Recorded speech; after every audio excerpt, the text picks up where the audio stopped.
Hi, welcome to Midlife Chapters. In the last video, we talked about how change can feel so painful and why it is so hard for us to go through changes, especially in midlife. And I thought that this time the logical next step would be to talk about how you can begin to trust yourself when these changes happen, right? So sometimes what happens is that if depending on the change that you've gone through, whether it's a relationship shift that has happened in your life, whether your career has ended prematurely, whether your children have left home, whether you have experienced some kind of a loss and grief, perhaps through the loss of a loved person or a member of your family. Whatever change may happen in your life, this can lead you to doubting yourself again, where you might begin to ask yourself the question, can you trust yourself again? Now, this is a huge part. So for those of you who are new here, hi, my name is Anshua, and this is a series called Midlife Chapters, where we talk about all the different issues that we as midlife people in midlife deal with, or have gone through or are going through right now. So this area is there to support you on your journey. So if you are here today and you are beginning to question yourself as to whether you can trust yourself again, then this is the right video for you. So stick along as we discuss this and move further. And also I'm going to give you, as always, some tips and tricks, some questions that you can take away from this video. So the first one that I have noticed when talking about trust and trusting myself again after a very big shift is that this erosion of self-trust does not happen overnight. This happens in steps. The self-trust does not disappear all at once. That's not how this works. So perhaps there will be little signs, and as you go through your life, you will notice that some things that happen that begin by you questioning yourself.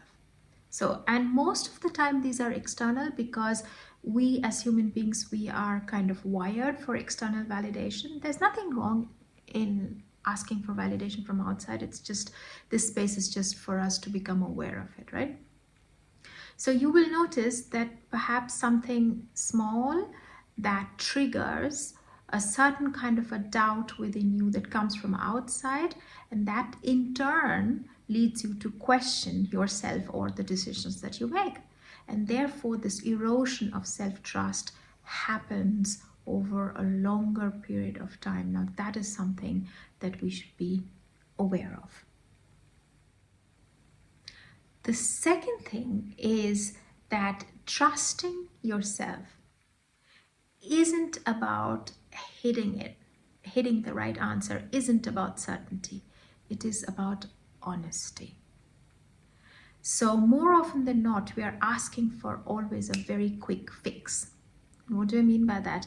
That we want our trust or our decisions to actually hit the target, to be correct all the time, to be to lead us into the direction that we want to go. But trusting yourself is not about that. It is about being very honest about the way you feel, and to recognize the patterns that you're feeling, why you're feeling this way, and to stick with it, which doesn't mean that, of course, you cannot pivot. That's not what I'm saying.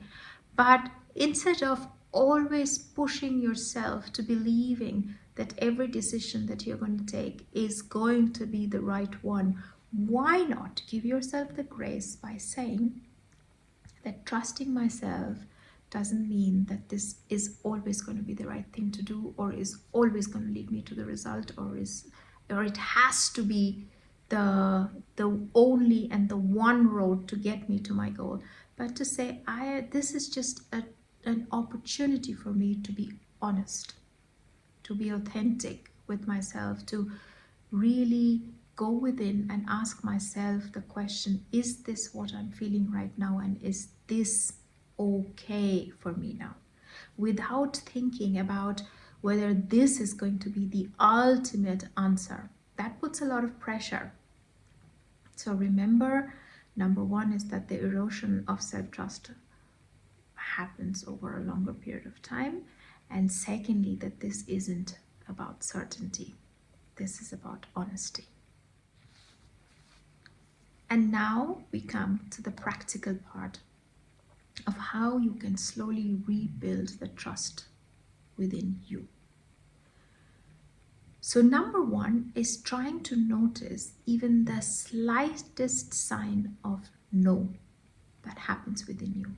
And you will start to notice this. And I'm quite sure you already have. For those of you who are more attuned to yourself or more in touch with your body, because our body is something that always sends us signals, you will notice the slightest no that comes up. You don't have to act on it. You don't have to act on it. It's already enough just to be aware of when your body is saying no to something.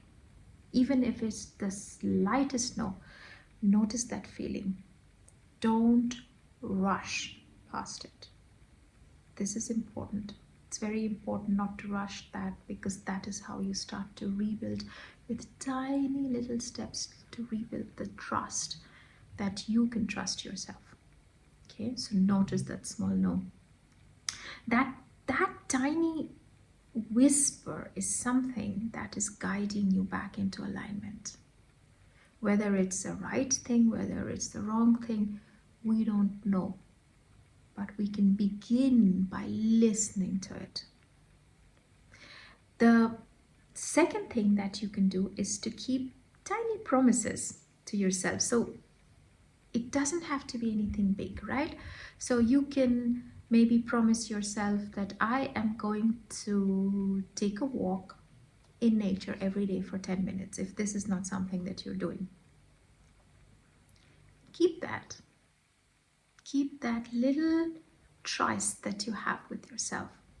This is there in order for you to start building a kind of a rapport within yourself, to say that, hey, this is a promise that I have made to myself and I'm sticking to it. So the smallest promises, keep that to yourself. So make it as tiny as you want to. Make it, like I said, going for a 10-minute walk in nature. Maybe it is just buying flowers every weekend to make your house look beautiful, to make the space that you are in, to make that as inviting and as beautiful as possible, so you are happy to be there. But that's a promise to yourself. So even if it's a very tiny promise, keep it. The third thing, and this is something, a trap that many of us fall into, is we tend to outsource our truth. So we tend to ask for advice from outside, and I am notorious with this. I'm very bad with this, and it's a discipline for me to keep coming back and to say that no amount of self-help book, no amount of gurus out there who are telling you what you have to do and how you have to live your life. And now this is a booming industry, right? The self-help industry, as you all know, is a huge space, and a lot of people are involved in this. And obviously, just like any new market, it has a financial commercial aspect to it, and there's nothing wrong in that. But is this really serving you, or isn't it much more important for you to get in touch with your own self?